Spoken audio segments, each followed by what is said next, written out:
ప్రశ్న మీది, సమాధానం నాది. ఈ కార్యక్రమంలో మరి మనం మన ప్రేక్షకుల నుంచి వస్తున్న వివిధ ప్రశ్నలకి సమాధానాలు చెప్పుకుంటూ వస్తున్నాం.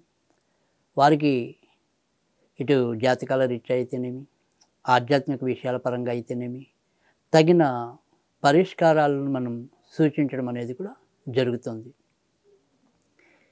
ఈరోజు మరి నెల్లూరు నుంచి ఒక ఆమె అడుగుతున్నారు. మా అబ్బాయి 9వ తరగతి చదువుతున్నాడు. అయితే వాడు చెప్పిన మాట వినడు.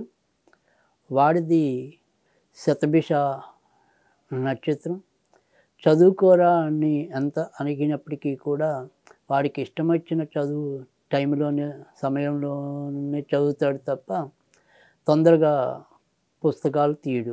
ఇక మరి సంవత్సరం ఆగితే అతను 10థ్‌లోకి కూడా అడుగు పెడతాడు. అతనికి చదువు పట్ల ఆసక్తి ఏ రకంగా వస్తుంది? అతను బాగా చదవాలి అంటే ఒక తల్లిగా నేనేం చేయాలి అని చెప్పి ఈ నెల్లూరు నుంచి అన్నపూర్ణ గారు అడుగుతున్నారు.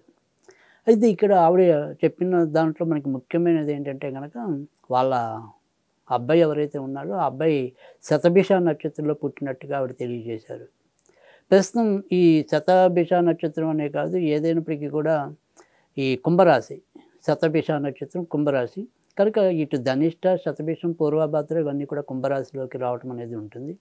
ప్రస్తుతం మకరం, కుంభం, మీనం ముగ్గురికి కూడా ఈ ఏలినాటి శని ప్రభావం అనేది ఉంది. పైగా ముఖ్యంగా ఇటు రాశిలోనే ప్రస్తుతం శని యొక్క సంచారం కూడా జరుగుతుంది కాబట్టి తప్పకుండా వీరికి గత 2 ఏళ్లుగా వాళ్ళు చదువుతున్న చదువుల్లో కొంతవరకు బద్ధకం పెరగటం అనేది, ఇలా ఏదో రకంగా వాయిదా వేయటం అనేది, చివరి నిమిషంలో ఆ పని పూర్తి చేయాలనుకునే ఒక ఇది వాయిదా వేసే తత్వం చివరిలో ఆ పని సరిగ్గా పూర్తి చేయలేక వీళ్ళు అసహనం లేదా ఒత్తిడికి గురవటం అనేది కూడా ఎక్కువగానే కనిపిస్తుంది.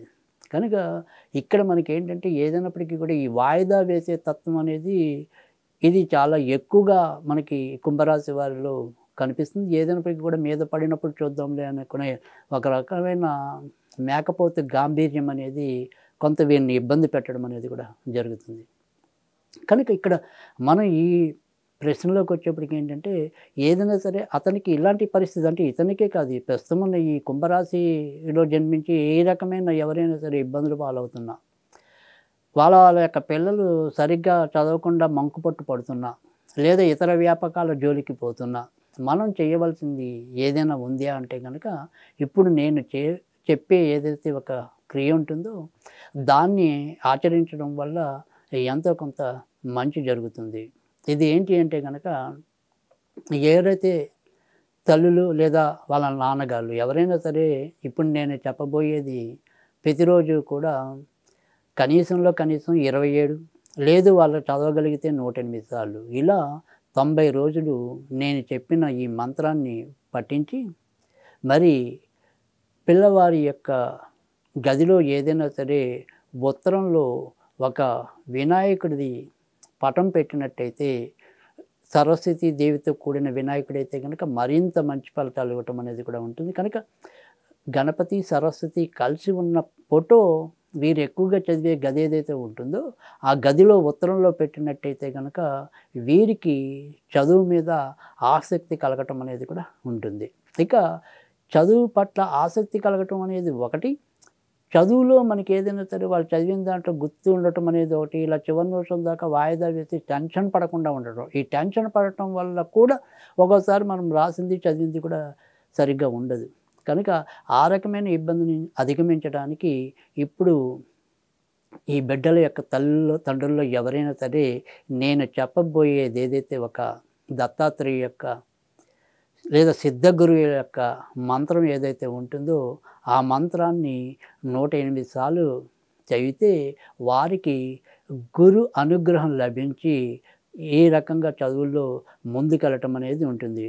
ఓం హ్రీం సిద్ధగురు ప్రసీద హ్రీం ఓం, ఓం హ్రీం సిద్ధగురు ప్రసీద హ్రీం ఓం. ఈ రకంగా దీన్ని 27 సార్లు కానీ మరి 54 సార్లు కానీ 108 సార్లు కానీ 90 రోజులు చదివితే మంచిది. ఈ 90 రోజుల తర్వాత ఎప్పుడైనా సరే మన పిల్లలు పరీక్షలకి వెళ్ళబోయే ముందు ఈ యొక్క మంత్రాన్ని మళ్ళీ 27 సార్లు పఠించి వాళ్ళకి కొద్దిగా తీర్థంగా మనం జలాన్ని ఇచ్చినట్టయితే వారు బాగా ఆయా పరీక్షలు రాసి ఉత్తీర్ణులు కావటం అనేది ఉంటుంది.